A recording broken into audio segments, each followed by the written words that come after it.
Welcome. For those who haven't met me yet, my name's Christine Smith and I'm the Employability Advisor based at the Bedford campus for the Careers and Employability Service at the University of Bedfordshire.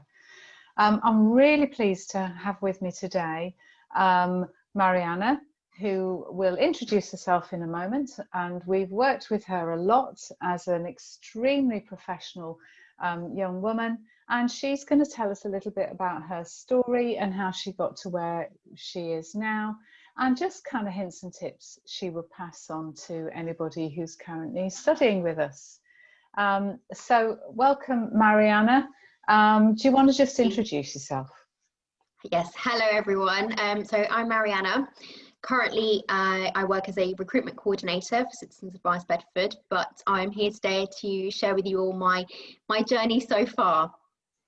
Yeah, which is great. And yeah, I'm just going to ask Marianna questions around three different topics, really. So one is, well, how did you get to where you are? Another one is, you know, what advice would you pass on to people? We all, you know, finding a career, finding what job you do can be a tricky thing, and not everybody knows exactly what they want to do.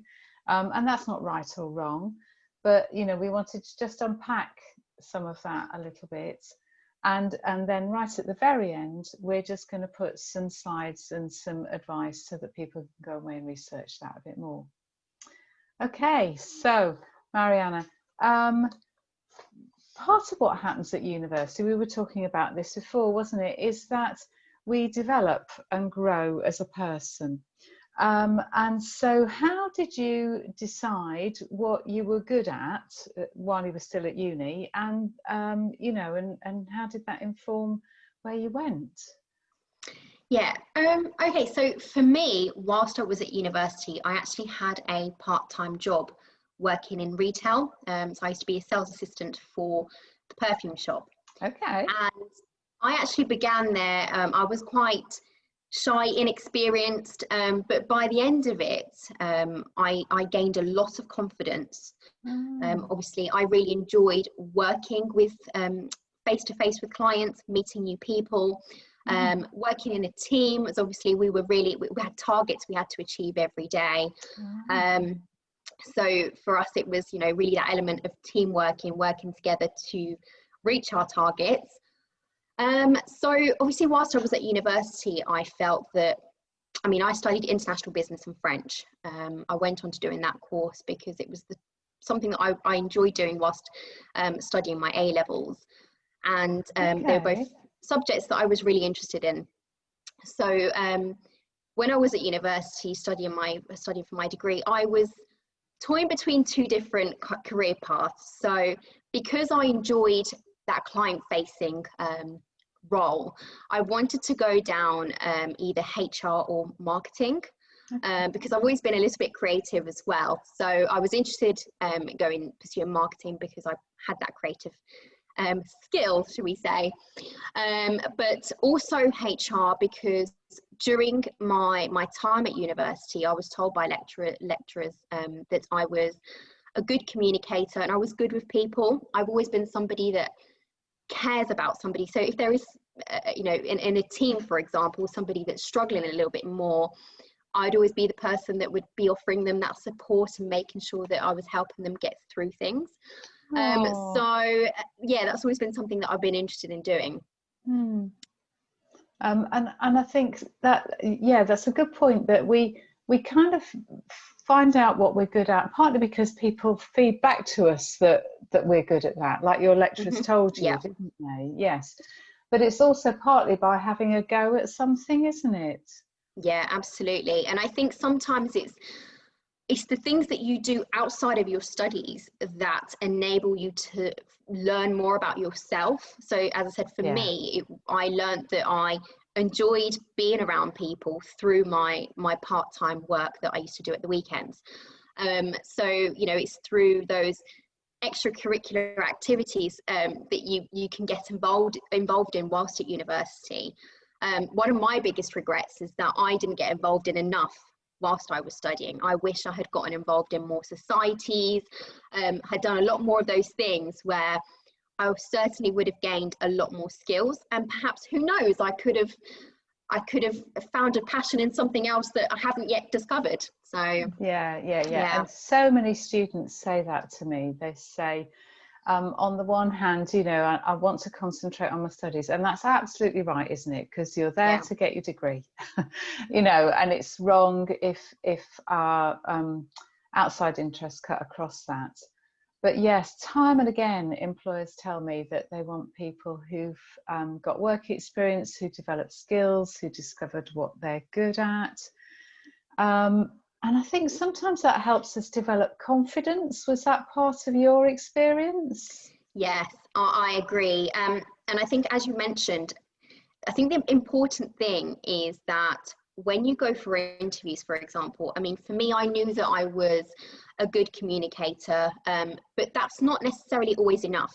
Just because a lecturer or somebody has told you, it's not enough. You need to be able, when you go to these interviews, to demonstrate that you are a good communicator, or that you can work well in a team by giving examples. So part of the reason why I mentioned I had those regrets is because I didn't get involved in so much whilst at uni. I couldn't then go into an interview and say, you know, just talk about my retail experience. I wish I had more examples that I could have given to demonstrate just why I had those skills, or how I had gone on and developed those skills. Yeah. And again, back to the confidence, I guess. If we can sit in an interview and say, I know I'm good at communicating with different age groups, for example, or you know, I mean, I don't know half the people you interact with at Citizens Advice, and we can say, because I've done it here, and here. Is that the kind of thing you're talking about? Yeah, so definitely. I mean, for me, as I said, when I started working in sales during my weekend job, I was really quite shy and very introverted. And by the end of it, I was a lot more confident speaking to people face to face. However, when I graduated from university, I still felt like there was a lot more that I could have done, obviously, because I didn't do it during uni. I actually decided to take a job in sales so that I could develop those confidence skills. So I did a 2 weeks intensive training program where I developed sort of those sales skills and the confidence to be able to speak to large groups of people, which was really good. And also something else that for me really boosted my confidence is that, as you mentioned earlier, Christine, during university, there was times where, you know, I had doubts and I felt perhaps, you know, I couldn't get through my degree. There were times where there was a lot of work that I had to do, you know, lots of catching up on different modules. And I'm not going to lie, there were times where I felt like just giving up. But looking back on it now, I'm so glad that I stuck with it, because whenever I face a challenge now, I think back to those times when I was at uni and I felt like I couldn't do it. And it proved to me, it's not even about proving to anyone else, but it's proving to yourself that you can do it. And it's that personal confidence boost, I think, that's really important, and you'll come across it anywhere in life later on. Yeah, that's so true. Yeah. And that's, again, as we said at the beginning, that's part of what university is, isn't it? We kind of develop and grow as a person. I'm interested to also pull out that when you did the sales job, you clearly did that really well and everything else, but you're now with Citizens Advice. So so how come the shift? Because that's not a route you would necessarily look at. So so it's completely different. And to be honest, obviously I knew sales wasn't something I wanted to be in for the long run. For me, it was very much just about developing some further skills. So at the time, I was actually thinking about pursuing my marketing career, and I looked online and saw that Citizens Advice were recruiting for a social media and marketing volunteer. So I applied for it and I got it. And for me, I mean, the aim was just to be there a few months to get some experience doing marketing related activities so that I could, you know, go on and make application forms for marketing roles. And again, it's about having that element of being able to prove that you've got those skills. Yeah. You may know that you have them, but it's all about being able to prove that you've got them. And as I mentioned earlier, because I had never done much volunteering whilst at university, I was doing it afterwards. So within 3 months, I really enjoyed the whole experience whilst I was a volunteer at Citizens Advice. It was a very friendly environment. Everybody was super helpful, and a paid opportunity came up to do client services, and it was actually a dual role. So part of the day I would be facing clients, so offering them advice face to face, and the other half was doing admin. And I took that opportunity, despite knowing that perhaps it wasn't something that I would be doing forever, but for me, it was about what can I gain from it. So, you know, I knew that first of all, I'd have the opportunity to learn about certain areas that I'd never come across, like benefits, debt, you know, what to do when you find yourself in that situation, because you never know, it could happen at some point in your life. And also it was an opportunity for me to gain administration skills, which are, again, really important in any office environment. So I took that job on board, and I actually really enjoyed it. It was never something that I would have thought I would have gone into, but I was in that role for 8 months. And then I was promoted into this role when my predecessor moved on. I was promoted as a recruitment coordinator. So now that I'm in this role, again, it's something that I really, really enjoy, because I get to meet different people, get to do things like this as well, so hopefully motivate others. But it's now given me that push. So having been promoted into this role, it's given me that push to go on and do some further studying. So I'm now working towards getting my level 3 CIPD qualifications. Wow. So I think I was always I always had the right idea. Obviously, as I said, I was either going to pursue marketing or HR. I started working for volunteering for Citizens Advice, thinking I wanted to pursue the marketing route, but actually it's led me towards the other path. And that's often the way, isn't it, with anything? You know, we have a bit of a go, yeah, and then discover, you know, maybe that we love it, maybe that we hate it, and that's okay, isn't it? And again, I suppose that's partly the point you were bringing out about trying to do that while you're at university, and that's where volunteering is really useful. I mean, part-time jobs, all sorts of ways of getting experience. But any of it is a kind of try before you buy, isn't it? You know, you can have a go. Yeah, and I definitely think that when you are a student, or perhaps have just graduated, it's the best time to try all those things out, find out where your passions are, what strengths you have, but also, really quite importantly, it's important to know where your weaknesses are, because you can then take action. To, you know, if there's a particular skill that you don't have or you feel you need to develop, there are things that you can do to help you develop those that particular skill. Yes, yeah, that's true. Although it's very easy to be so aware of our weaknesses, isn't it, and not so confident in our strengths. Yeah. And one of the things we've got on our website are some things called self-audits, where you can go on those and just answer a few questions. They look like a quiz from a magazine or something, but they then at the end will suggest you know, what your strengths are, and also often they'll suggest jobs you might enjoy, because I think part of the challenge is thinking, well, what does a graduate job look like? I know kind of who I am and what I might be a bit interested in, but it's finding out what a graduate job is in that, isn't it? Yeah. And I think that's why it's really important to be able to show that you you've taken the time out to really find out more about yourself, what your strengths are, what your weaknesses are, because I think employers nowadays are always looking for people that have thought outside the box, differentiate yourself from everyone else. That's really important. Yeah, and so those self-audits can help with that. Getting work experience can. Part-time jobs, summer jobs, volunteering with yourselves. And also you talked, feedback from people, but I think there's an element of reflecting, being kind of honest with ourselves, isn't it? And authentic with ourselves. Mm-hmm. Yeah, absolutely. Yeah. So what would you say to your student self?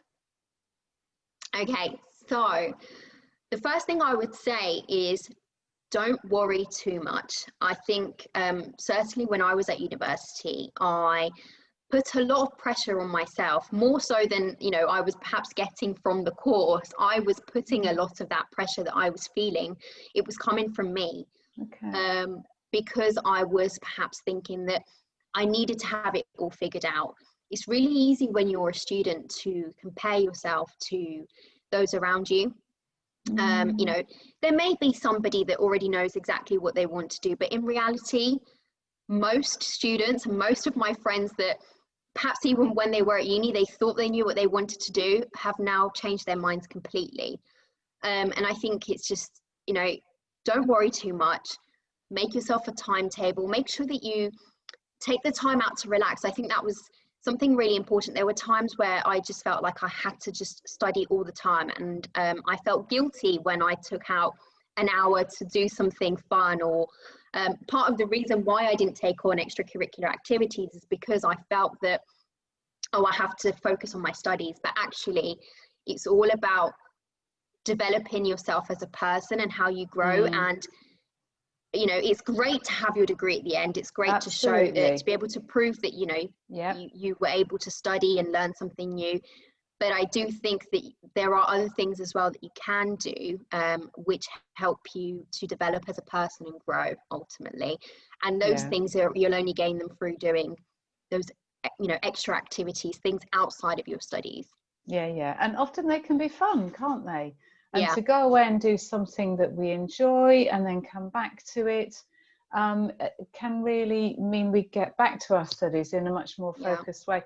And actually, I don't know about the university you went to, but a lot of degrees at the University of Bedfordshire, you can do the assignment or the dissertation based around the workplace. So conduct your research there. And so actually it can mean that your academic work becomes of a much higher standard. So if students wanted to get some work experience at Citizens Advice, are there still some opportunities for that now? Yes, there are. So first of all, for anyone who hasn't heard of Citizens Advice before, we are a network of charities that offer advice with a free, confidential and impartial advice to anyone. So anyone's welcome to come to us if they've got any queries or any issues that they're going through in their lives.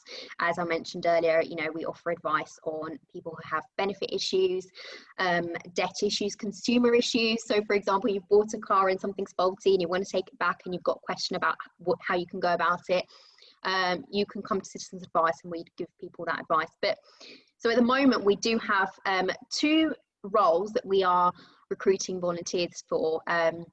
One of them is for an advisor. So you would be fully trained to give clients information and advice on how they can resolve their issues.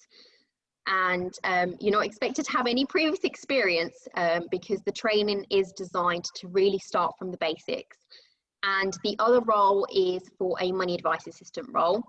So you are predominantly dealing with clients who have debt issues.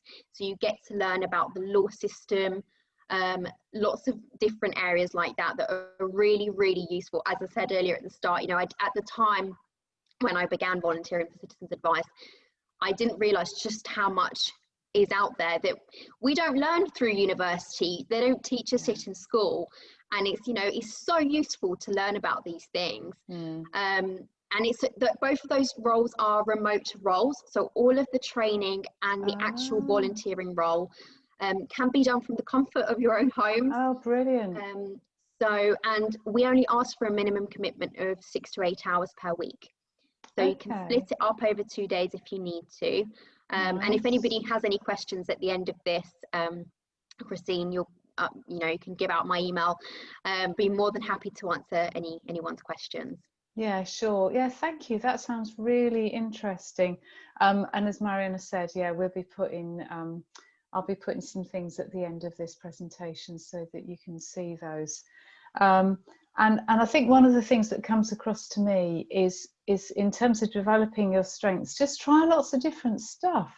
Just try, you know, in a good way, go and, like you said, you know, step up, get out of your comfort zone a little bit. And my understanding of volunteering is that it doesn't have to be 3 days a week for the next 2 years. You know, it can be sometimes just helping out with an event for like the Keach Hospice. I know want people to help out with events occasionally and things like that. It can be a very short-term commitment, can't it? Or a long-term. I mean, we only ask for, you know, some students, we have actually taken on a few students from Bedford University, but you know, our minimum commitment that we look for is 3 to 4 months, really.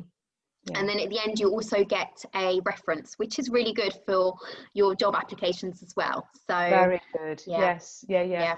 And I mean, I get that while some organisations don't need a long commitment, you give fabulous training. So obviously, as an organisation, the students would gain from the training, but it's good to then get back from your investment in that sense. And anybody doing that training would develop their skills and find out more about options and things like that, which is exactly what we've been talking about. Well, I'm so thrilled. Thank you so much. That was a brilliant session. Thank you for being so honest with us and for sharing your story. And yeah, there'll be some slides at the end with Marianna's contact details and mine. If you want to follow any of this up, just get in touch with us. Bye. Thank you. Thanks, Christine. Bye, everyone.